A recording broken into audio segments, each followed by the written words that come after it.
Welcome to another More to Life Conversations webinar. Today we're looking at spiritual and near-death experiences, and I'm thrilled to be speaking to Richard Baillie. Before we start, just to let you know, we're putting on a psychic proficiency course, 10th of July to 31st of July, for those who want to expand their psychic perceptions. And also, we will shortly be announcing some sessions on Gaia consciousness with Phil Goldsmith. Do contact us on info@insightandintuition.com if you're interested in the work we do or want a private consultation. As I say, I'm really thrilled today to have Professor Richard Baillie, who's been associated with Insight and Intuition for over 20 years and worked on various aspects of psychospiritual studies, with particular interest in synchronicity, near-death experiences, and spirit release. Professionally, Richard has a PhD from the London School of Economics. He has held many university positions, both in the UK and the USA, and is a dual citizen of both countries. Richard is Emeritus Professor of Economics at Michigan State University and is also a professor at King's College Business School, University of London. He's written a book and has over 80 research journal publications. So a warm and lovely welcome to you, Richard. Welcome. Thank you. So today we're talking about spiritual experiences. So I'm wondering if you'd like to say something, first of all, Richard, about any experience you've had or encountered. Huh. Well, I've had a few. Not I wouldn't say they're all very profound, but I've had some. Very briefly, I suppose one of the first ones, I was involved in a traffic accident when I was about 20 and felt a sort of spiritual awareness and feeling of being out of body, which lasted for a while. I had another experience that was quite surprising when I was about 40. Was aware of the presence of my aunt, and I sort of felt like a life review. And I found out the following day that she died at that time, and I was pretty convinced at the time that I'd been in contact with her. And there's one or two other strange things, meetings of people that had particular significance and seemed to be kind of controlled from a different source, or it was a feeling that it wasn't just physical, normal reality. So I've had those sort of experiences, yes. Mm. But, That must have been quite strange for you coming from a very academic background, Richard. What did you make of it? um, I don't think it is really, because I just think the only thing that I have in common with it is I think I've always had a natural sense of curiosity and wanting to find out how things work. And as far as I'm concerned, the spiritual life is part of us. I'm Mm, very surprised that more people are not interested in it in a way. I mean, I think it doesn't really matter what your profession is or what your interests are concentrated on, you automatically come back to the sort of big questions in life. And yeah, spiritual experiences can be a trigger for doing that. But I think thoughtful people who are, interested in the spiritual, maybe not necessarily the spiritual world, but the open, like Phil's talk recently on the Gaia, it's all a way of linking in to something that's just not just the physical yeah, plane. I yeah. also think the society we're in now has become more physical, materialistic, Mm, and there's probably more of a need to go into these other kinds of feelings. yeah, You know, yeah.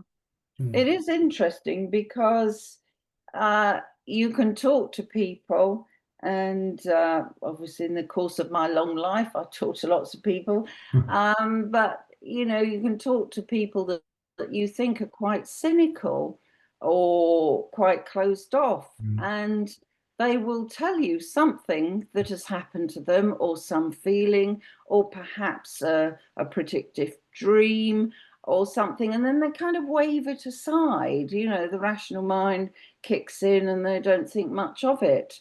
I mean, obviously, for the work I do, I've heard lots of spiritual experiences from all sorts of people over the years. I Mm, was thinking before we came on what I could best say in terms of my own spiritual experiences. mm, And I suppose for me, the very first one I remember, I was about 3 or 4. And I used to go to bed, and my mum used to come in and tuck me in. And this particular night, I was lying in bed waiting for her to come in, and I just felt this overriding sense of warmth and love. And I assumed it was my mother, and just this unbelievable sense of mm, peace and love. And then, whatever this mm, being was, who I at the time thought it was my mother, kind of, I don't think words were spoken, but it was as though I feel it was a feminine energy. The words came into mm, my head. Whatever you do, don't mind about what other people say, because you've got something important to do in your life. And I just to say, this must have happened over just a minute. And then I heard mm, my bedroom door go, and my mother came in. And then I immediately knew it wasn't my mother, mm, and then went back to normal. But it was really, really profound feeling that I've never forgotten. And mm, the other one was very similar, early in my 20s, when I used to go to a development group. It was run by a medium. And the first day that I went there, she was very keen on healing, sending healing energies.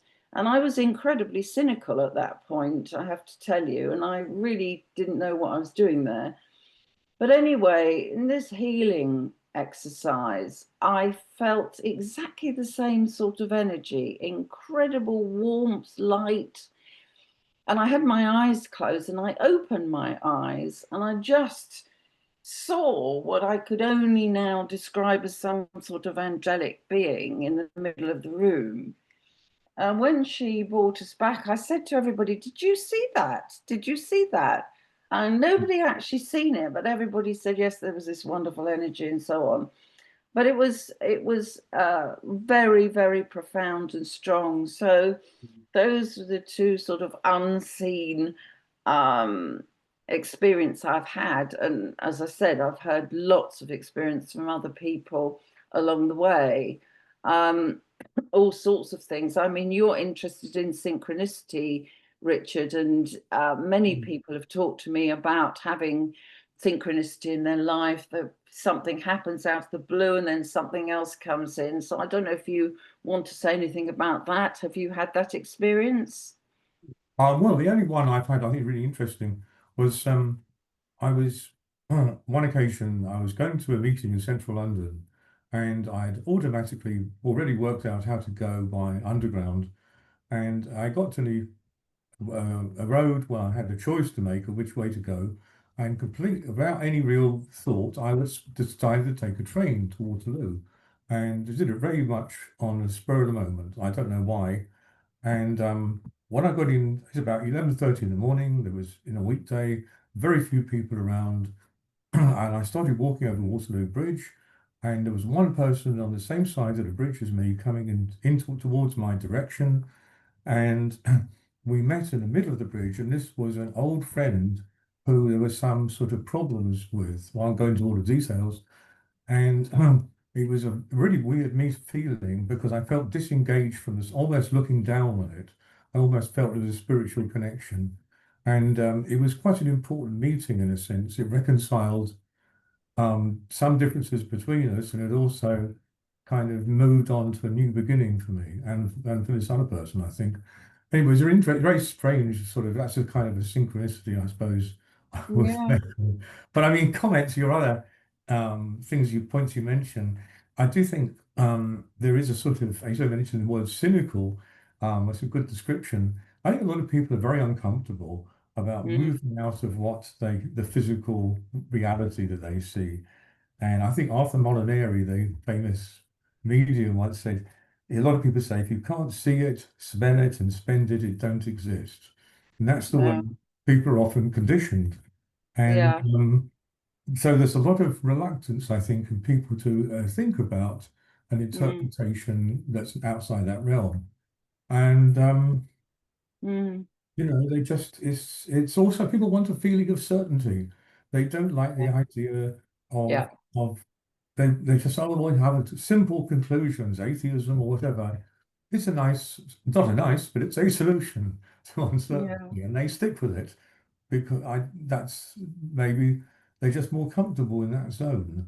And I think yeah. probably the society we're in encourages it rather. But that's Yeah, it's interesting. One of the things that I've come across several times is where a sort of psychic experience, for want of a different word, has saved people's lives. I've heard of yeah. people that they're waiting Yes. for a plane and they suddenly, for whatever reason, don't want to get on the plane.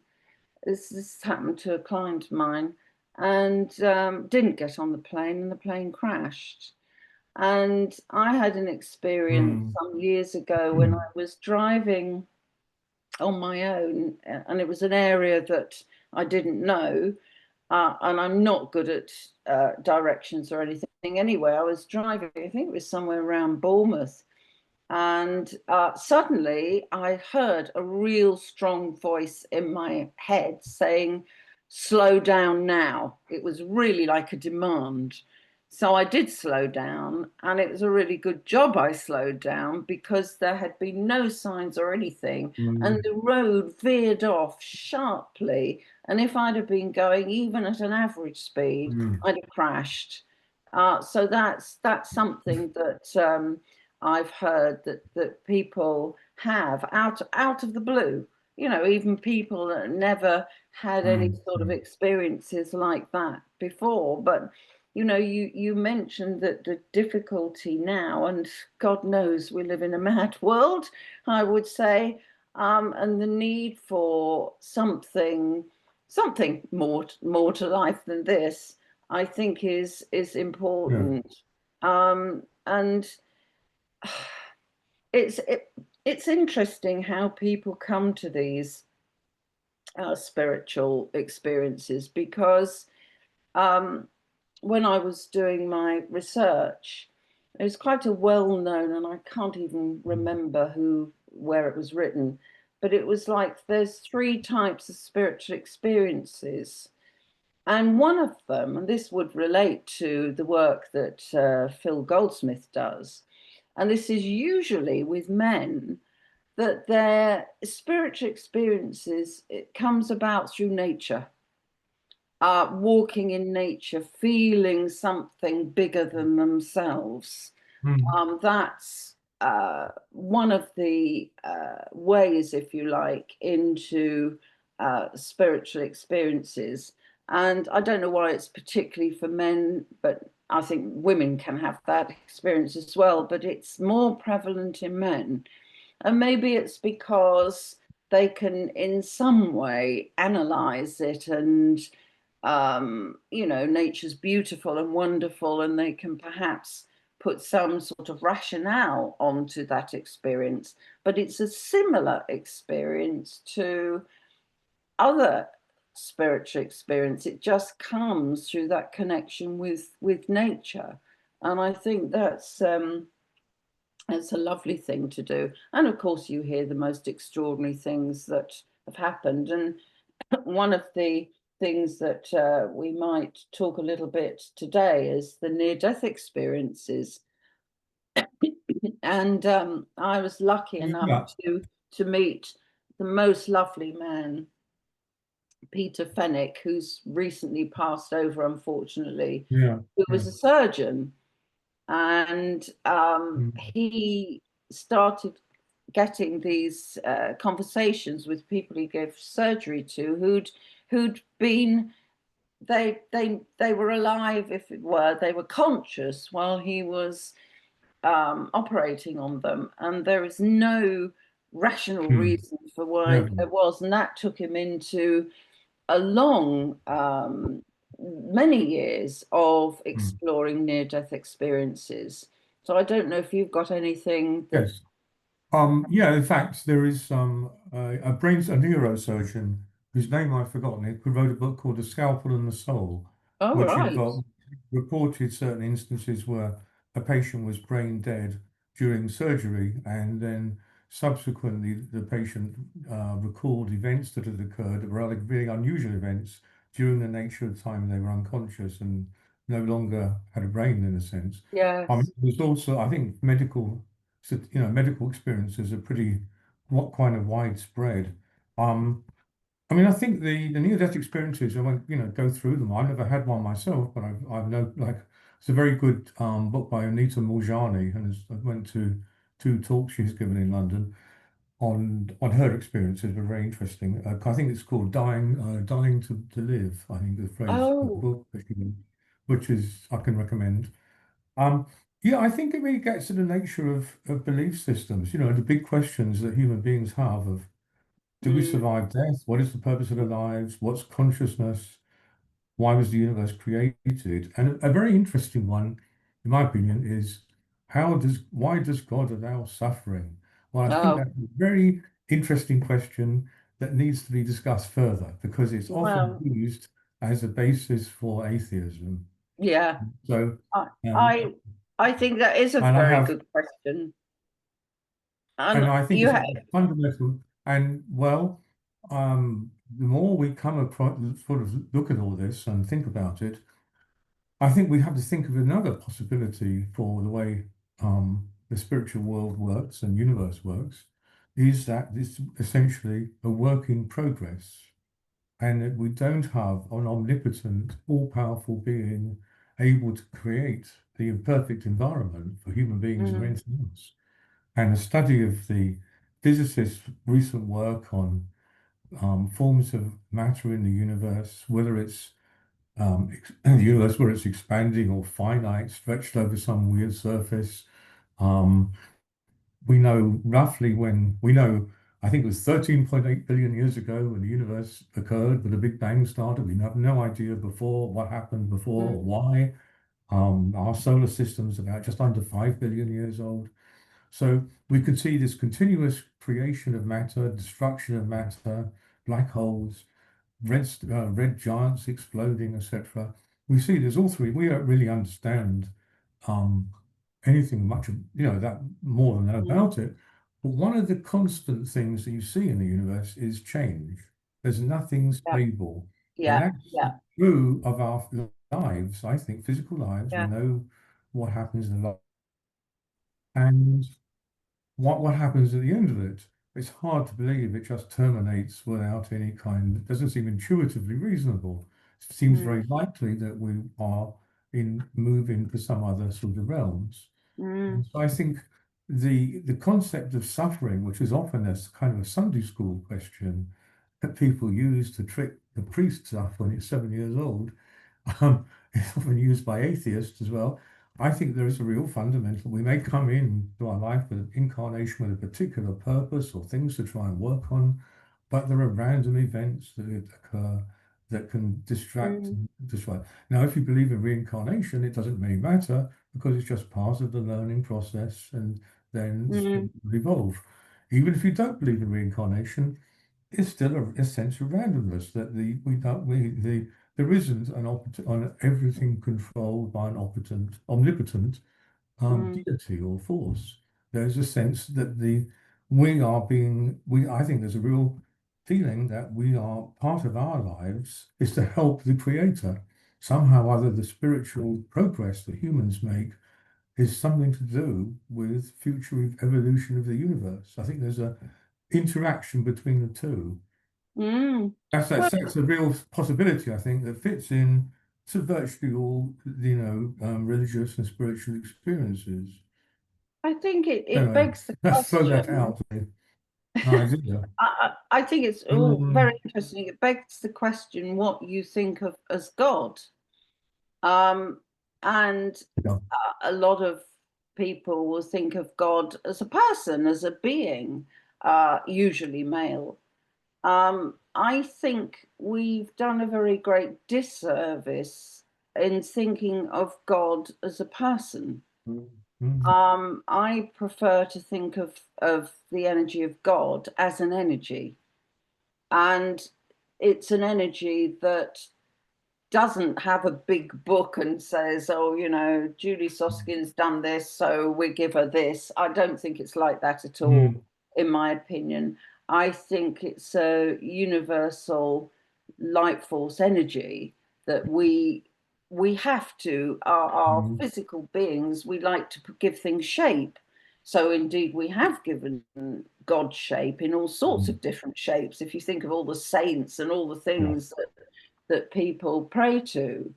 But I definitely prefer to think of God as an energy that runs through the universe. And I don't think it's right to think of it as good as bad. I think it's vibrant, it's dynamic. I think it's just energy. And if you take some religious stance, you think of everybody has like a spark of God within. And I choose to believe Yeah. that. I think that we do have a spark of God within us, even those people that we might think are evil or do bad things. And I think you're absolutely right. The constancy has changed. And incidentally, Buddhists tell us that we need to meditate on uncertainty and change. Mm. And that's running through. It's a constant thing running through the evolutionary change that's happens every second of every day. And when you think our planet is hurtling across the skies at thousands of miles an hour, literally, why would you think we haven't got change? So what happens afterlife? Well, that's a big subject in itself.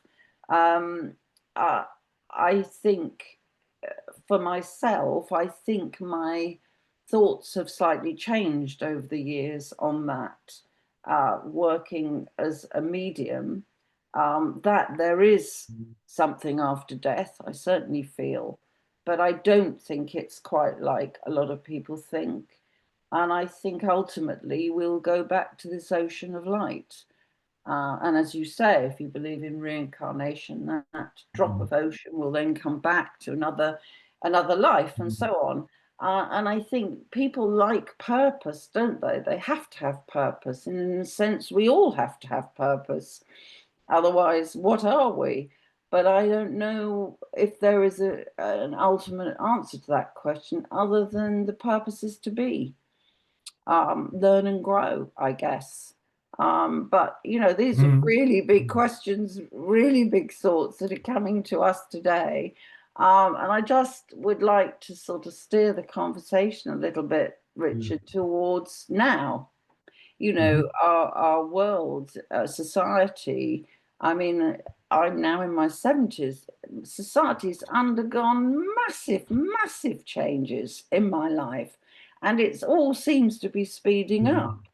Mm. So I don't know if you have any thoughts on that. What comfort or knowledge or where we're going or what's happening?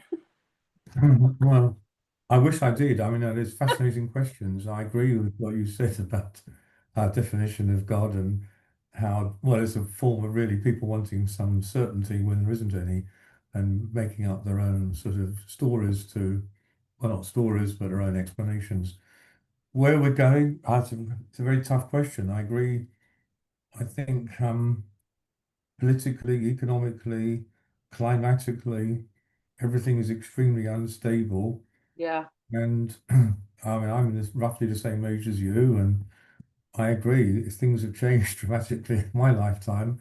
And I yeah, remember conversations with my parents and my grandparents about the changes in their lifetime. And yeah, yes, it seems to be accelerating. yeah. It Um, definitely but does. it doesn't seem stable. It doesn't, I don't think we can continue in the current situation with the levels of inequality and climatic change. There's something has got to give. I don't know what it will be, but I get a I agree sense we're completely. being pushed. That's my Mhm. sense that we're Yeah. being pushed. humanity is being pushed. And Yeah, I agree. part of my research was about the effects of psychospiritual studies on the individual. And in the many, many interviews I gave, it seemed to me that people made the big transformations when they were, personally pushed into a corner, as it were. And I think Mm, globally, yes, I think we are being pushed. And absolutely. it's like it's the wake up call people talk about. It's a wake up Yeah, call. And I think that's right. Whether we do wake up or not is another question. yeah. But yeah. There's all sorts of strange. Yeah, sure. Mm, Well, I mean, some of the situations are changing. There's now work done on the sex ratio of babies and whether males are in danger of being reduced in number as a percentage of the population. wow. There's a yes, I know. A recent edition of The Economist magazine had it on the front cover. There are some very Oh, strange things going on. Um, yeah. just about purpose of life you mentioned. I think there's a common thread in some of many ancient religions. Obviously, the death experience of weighing the soul, but in some sense, the birth experience is more mysterious than a death experience. And Right. there is, I mean, as a medium, you know about this, and um, there are people who do past life regression therapy and claim that or see evidence that um, people's an incarnation is sort of directed in a sense at people to work on a particular role or attributes in their lifetime to come, and that there is a sense of being driven by certain desires when they're incarnated. And as I said before, it may not be the life may be truncated through random effects, or people may be steered off course, but then they come back again, perhaps, or as a spiritual body. I'm not saying there's individual reincarnation. I don't know. I mean, it's a possibility, or whether there's a sort of group energy that is sort of somehow benefits from an individual's life, and then other incarnations result from that. I mean, I don't know, but I think there's Yeah, strange questions that are related to that. Yeah. I quite like the idea, and this came to me first, actually. I used to have an accountant who was a Buddhist, Mm, who, again, unfortunately, is not with us anymore. But we used to have quite long conversations about this. And he said that we all come from like an ocean of light, let's put it like that, a sea of light. And like one little drop comes out as we incarnate. And then when we mm, pass over, that drop goes back mm, mm, eventually into the sea of light. What happens in between is a huge subject that, but we won't go into that mm, then. Um, and so, in a sense, we have all experienced somewhere all lifetimes mm, because we are part of that sea. So if you think mm. of us as a drop of water, of light, that then dissolves back into the light and then another drop comes out, but it may not be the same drop. In fact, it's very Right. unlikely to be the same drop. So that's what I mean, in a sense, that we Right. Mm, have experienced all things, and all lives. Um, and I didn't know. I'm not nailing my, what is the expression, staff to the wind or whatever it is with that one, but it feels that there's mm, some truth in it. That's what I would say, that we are all have got this, if you like, spark of God, this inner light or drop of the ocean from yeah. which we came and from which we will go back to. And that then opens questions about purpose and so forth. I will, we're talking about experiences, and I've just thought I had the weirdest experience when I was working. as a medium. And this, I had a mm, client, and I don't know how to describe it. I had a link to a relative of his who was in a mm, concentration camp. And I literally was in that concentration mm, camp. I experienced it. And I experienced for what seemed to me a very, very long time. And then when I came back into my body, as it were, I was really, really shaken, really shaken. Anyway, cut to the chase. mm, mm, I went home very shortly afterwards, and so I called up. What on earth was that about? Why did I have that experience? And the answer that came back was because you can. It was no more mysterious than that. And I think sometimes it's just because we can, um, which, begs mm. other sorts of questions. I mean, I think with this webinar, we're opening more questions than answers here. But, I think Mm. people have to be true to themselves.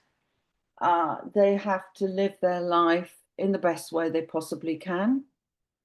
And sometimes that may not be good enough in a sense, but that's all we can do, to live our life the best way we can. And Mm. maybe because I am the age I am now, I more and more think it's a real privilege to be alive. Whatever your beliefs are, you're not going Agreed. to get this life again. And actually, getting back to nature and the earth that we live on is so incredibly beautiful, is so incredibly magical. It's we've just had spring here in France, and there's always a huge spurt of Mm. growth here, Yeah. really quick. I think this is magic. How does this happen? How do these things just spring up? Mm. I just think our planet is a magical planet. And I think we are privileged to be alive. I don't know how you Agreed completely. like to, you Yep. know, Absolutely. however long we're Absolutely. here, No, I totally agree. if we're And here for a few years, I think, live to 100, it's all just a yeah, privilege, the experience. And maybe that's an answer in yes. itself. Just enjoy the experience. And I think if people are in bad circumstances or depressed or overwhelmed by what's going on around, it's really worth trying to change the environment you're in and find something that you really can appreciate and whatever Mm, it is, walk on a beach, whatever. But yeah, um, I think it's we're in a sort of age really, which is a bit dangerous because of the amount of instant flow of information, which a lot of it which is not correct. People are overwhelmed by negativity with the yeah, news. We've got yeah, to be so careful watching media, I think, these days, and maybe yeah, if at all, be very selective, and otherwise it just is a negative effect on people's lives. I really think that yeah, it stops you enjoying the quality of yeah. what's available around you in all senses of the word, physical and everything else. Well, young people are certainly growing up in a very different environment, and as you say, there are negativities, but also there are, I'm sure, positive things about the new inventions. And you talk about AI or social media. Yeah, Um, I think if one looks at it in terms of energy, it's what you do with that energy, isn't it? mm, It's like money. It's not money is yeah, not evil in absolutely. itself, it's what you Ah, do with it. And so we have to hope, Richard, that people are inspired globally to do something positive with their lives and yeah, increase the light on this beautiful planet of ours. We talk about experiences, and many, many, many people, as I said earlier, even people who are very cynical, do have some, very often will speak about something strange, some synchronicity, something that's happened to mm, mm, them, and then it's closed off again. So uh, I don't know what we do with that. Of course, it's always people's choices, what they do with their lives. Um, and we hope that more connection to a spiritual way of life is coming in, which I do personally believe it is. Mm. Yes, yeah, I agree. I hope it is, and I hope that it can, I think it can provide a lot of help to people who suffer from effects of isolation in communities in Western society that we've developed, and all sorts of other things can happen as a result of that. Yeah. Well, I mean, there's been quite a lot of scientific research done on meditation, for instance, Oh, yes, yeah. and also healing. Mm, And there is no question in my mind that spiritual healing or energy healing, whatever anybody calls it, does make a difference. Um, and long may people be drawn to it. yes, agreed. And the possibly having a more spiritual outlook and and think of it as a just physical life as being part of an evolution of the spirit or your spirit or whatever is helpful, I Yeah. think, rather than being an atheistic viewpoint, which is doesn't necessarily lead to any interesting conclusions about how you live your life or your values or Mm, whatever. Yeah. mm.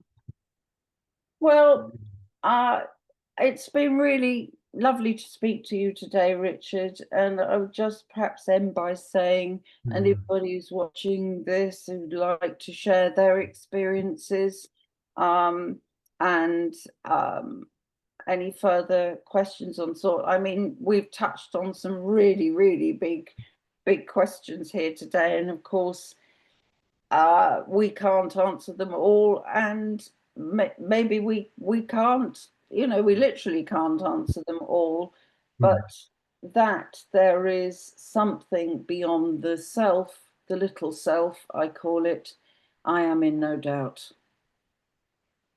Mm. Also, we did one final thing. I mean, we talked NDEs was in the title of the talk. We haven't really said that much about it, but that often is a worth. If people are interested in this sort of material, it's really worth reading some of the experiences Yeah, and the the common features of the experience yeah, of rushing through a tunnel, meeting a figure of light, a review of life. yes, Then that often the person comes back with a radically different viewpoint on what they want to do with the rest of their yeah, life. So it does seem to have significant effects, and is often yes. very relevant for people's lives. Yeah. Yeah. Well, it can Mm. turn somebody's life around. Yes, There's yeah. lots on the internet on that, and how people Mm. who never thought of anything other than the material life has changed their lives Mm. completely. Mm. And for the better by the sound of it.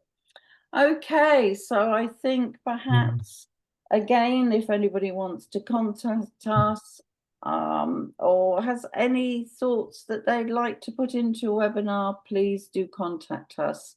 And for the moment, then we'll say goodbye to you and Mm. thank you for watching us. Thanks for the opportunity.